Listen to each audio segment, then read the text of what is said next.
guys were at Indy. Steven, this is my first time meeting you. So, how have you been? How's Louisville treating you? Everything's been beautiful in its own I just got here, so getting used to it, trying to get settled in. I think Steven been here for like 2 weeks now. I usually come 2 weeks before a con. Mike. Do we need a mic? You can probably hear us. You can always scooch closer if you like. Okay, let's get started. So, I know you guys have been busy. I know you have all these projects going on. We have books, we have shows like The Walking Dead and Law & Order, but we're here to talk about GTA, so let's start there. Did you know at any point in the process, did it kind of click in your mind during production that you're like, oh, this is going to be big? This is going to be a huge game that a decade later we're still talking about, we're still excited about? Ned know how to answer all of them. Yeah, I mean, a decade later, I don't know about that, but we knew it was going to be big. You know, as soon as we found out it was Grand Theft Auto 5, I mean, we didn't know it was Grand Theft Auto 5. Steven and I were told it was called Rush. Solo was called Paradise, right? So we didn't know it was GTA 5 to start out, but then once we figured that out, it was like, man, we should have negotiated our contracts on it. When did you guys realize it was going to be GTA? Besides these like secret names and like right away? For me, it was pretty much right away when we hit the set because there was a bunch of posters of the other games up there. So I kind of figured it out. You guys knew right away because you guys were gamers, so you knew that we were obviously doing that. Yeah, Steven didn't figure it out until it actually launched. I still can't figure it out. He still thinks we're just playing Rush. Yeah, I'm still. What's the game called? I've been looking at GameStop for Rush. I can't find it anywhere. Do you guys have it? So was there any point during production where, I know it's a long process, I know it takes forever to get these games made, especially Rockstar games, they take forever.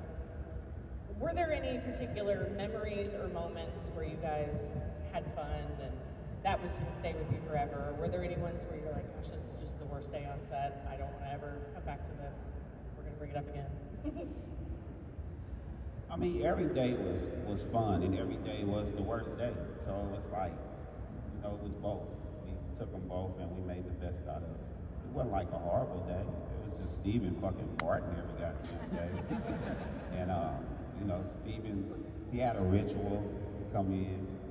And of course you can see his socks, as y'all can see. This is not new. He's always had a different pair of socks on that were awkward to me. Because all I wore was just regular white Nike or Adidas socks. Steven. Well, I think it was the cheerleader socks I was wearing. Yeah, I was wearing cheerleader socks and tidy white. Yeah, cheerleader socks up to my knees that were disturbing. Well, you know, where we shot the things, a room about almost as big as this room, with, you know, and every day, you know, Steven was there, that he would come out in his cheerleader socks and his underwear and just kind of flit around the room afterwards, and, you know, that was like his ritual what was your reason for that? I don't remember. I was just like game prep. Yeah, game prep. Just being a jackass to sort of set the tone for the day. Well, because in Canada, that's how you prep for the big game. You run around in cheerleader socks in your underwear. True. But it was I mean, I know I'll never forget none of it from the beginning to where we at today. You know, it's something that's stuck in me for, I mean, no pause on the stuck in me, but it's something that'll be stuck with me for the rest of my life, you know what I'm saying? Yeah, I think it was a very unique experience that you had done some before, but limited, like for the experience of the motion capture and for the amount of time, 3 years, sporadically over 3 years. I mean, all of that's pretty rare. And to be with, it was really just the three of us with some other characters that would come and go. So the experience was really unique, and to spend that amount of time where we went through, we didn't go through relationships, but you go, like, you know, 3 years with people you spend, and it's not like an office where you're, shut down. You're pretty open, so you're just, you're getting to know each other. It's a pretty cool experience. Yeah, and the other thing too is we didn't know we were doing motion capture, right? When we auditioned for the thing, we had no idea it was going to be motion capture. I didn't even know what the hell motion capture was. But, you know, we show up on the set and they give us these wetsuits, basically, you know, to put on, and it was just it was a completely different experience, but it was also really eye-opening and imagination triggering, you know, because you didn't have a real set. You didn't have, like, I didn't have a real mansion. It was just a series of pipes and boxes and ropes and stuff like that, you know, that defined the space that we were in. So, you know, for me, every day was a good day coming to work. I mean, if you have a job where you look forward to coming to work every day, that's pretty good. That's pretty cool. So 3 years of that, it was awesome. It was awesome, even with Steve Smarts. Yeah. Were there any particular motion capture scenes that were more fun or more difficult for you to film? So, the running was difficult. They had us all run like from that wall to probably this stage full speed, because all our characters, if you see them when they run or any movement, that's really us. That's not a stunt man. They really had us do that. So if you see Franklin fucking running in there, then that's Franklin. That's my real run. If you see Steven or Ned running, that's their real run. And now we had to do it in what, three variable, like, Yeah, different like a bunch speeds of where they had to different open the speeds. door to the garage because they wanted to capture at a certain point the fastest speed. And yeah, we were all like, fuck this. There would be like a room here, doors open. Ned pulled a hammy, Yeah, first and then run. that room back there. Goes lame. Yeah, there was doors.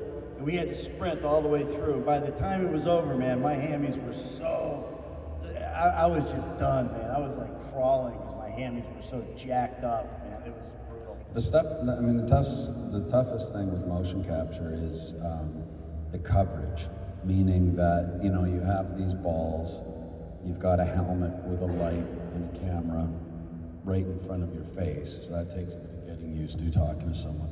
And it's a spatial thing of, if you fall, like I know there was a scene where I trip over a fence and everyone said, oh, that's improv. I was like, no, you're not gonna improv shit like that because you've got this camera that's expensive that you don't wanna break. And you also don't wanna break yourself. And falling on motion capture balls. Dude, you land on your balls, it hurts. Yeah. Yeah, your balls hurt. And those jokes never got old. And they still don't. We're all still children here. Yeah. But that was the toughest stuff, because even if you grab someone, if they have a motion sensor there, you can't grab them. So it's where do you grab them, or how do you get in someone's face when you've got this much distance between you? Yeah, because it was really interesting, because we had a screen up there that you could see what we were doing beforehand. But if you, like, if I grab Steven on his elbow right here, right, and there's a ball there, if I cover that ball, all of a sudden his arm is like coming out of the back of his head or something, because it's just like, because it breaks the way the computer grabs hold of your balls. Yeah. You know, so it's computer. It's that AI shit, man. They can do that stuff now. Grab your balls, but it's like it would just separate your whole body from itself. You know, and it would be like you see this happening, and every once in a while you'll see it like in a video game where something like that happens. You know, and it's something that they didn't catch. Not in Grand Theft Auto 5, obviously, because you know that's the best. How many running takes did they make you do? What? Running takes, like how many times? I've got too many.